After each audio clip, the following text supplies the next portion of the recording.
मीर बहार दुनिया में रहंदड़ वॾी ज़ात अज़ीम सिंध जी क़दीम ज़ात।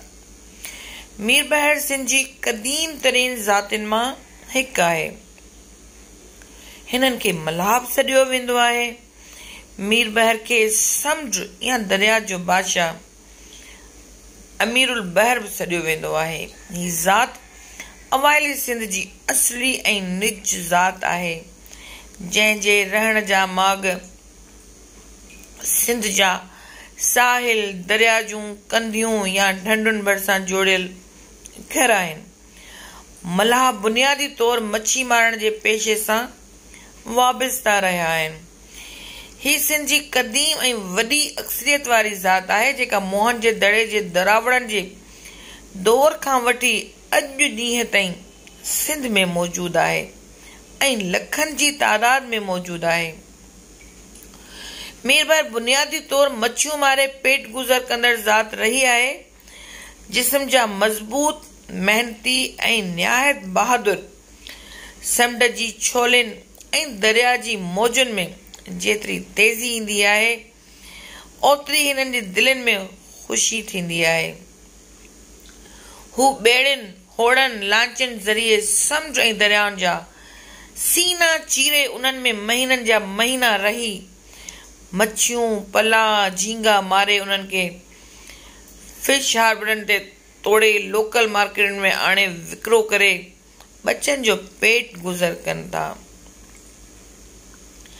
मल्हानि जी फलाह बहबूद लाइ कुझु वक़्तु अॻु हुकूमत पारां खेनि सस्तनि अघनि ते वॾा ट्रॉलर फ्राहम करण जो ऐलान थियो, पर शायदि उन्हनि ते अमल घटि थियो।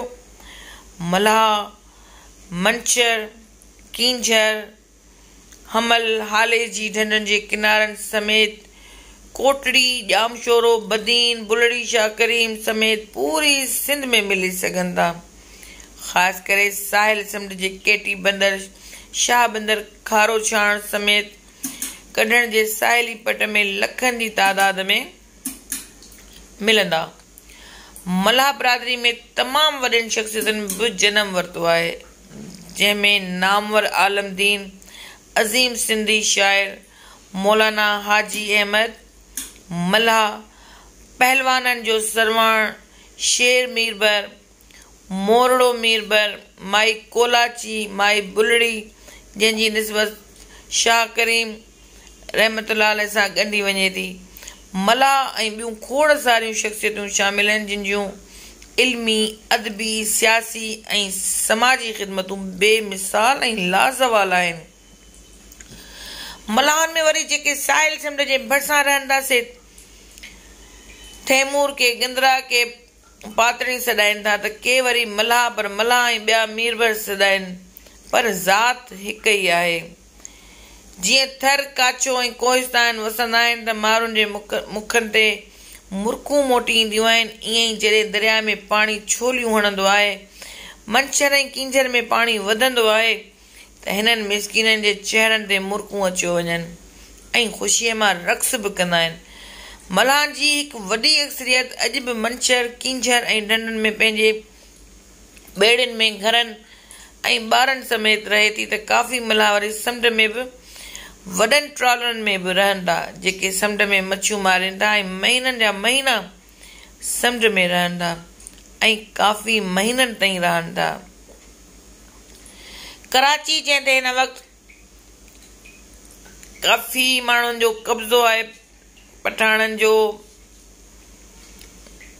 बंग्लादेशियुनि जो, उनखे पंहिंजे बाबे जी मिल्कियत बि सम्झंदा ईंदा आहिनि। असल में कोलाची माई मीरबर जो आबाद कयल शहर आहे। मोरड़े मीरबर जो तारीख़ी किस्सो बि कराची सां तालुक़ रखे थो।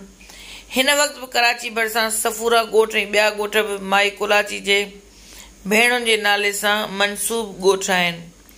हिन वक़्तु अली मीर अमीरुल बहर मीरबरनि जो चीफ सरवाण, जेको मीराणी मीरबरनि जो नंगनि दंगनि जो मुहाफ़िज़ आहे। हिन वक़्तु सिंध में मल्हाह सिंध जी कुंड कुड़छ में मौजूदु आहिनि, जेके वॾा मेहनती, मिसकीन ऐं हाणे काफ़ी तालीम याफ़्ता बि आहिनि ऐं मंझंदि तालीम जो रुझान बि तेज़ी सां वधी रहियो आहे। पर दरिया ढंढनि समुंड में पाणी जी खोट थियण वक़्तु हिननि जो वक़्तु तमामु ॾुखियो गुज़रंदो आहे। चई सघिजे थो त हीउ सिंध जो अज़ीम ऐं क़दीम ज़ात आहे जंहिं ते सिंध खे नाज़ आहे ऐं सदाईं रहंदो।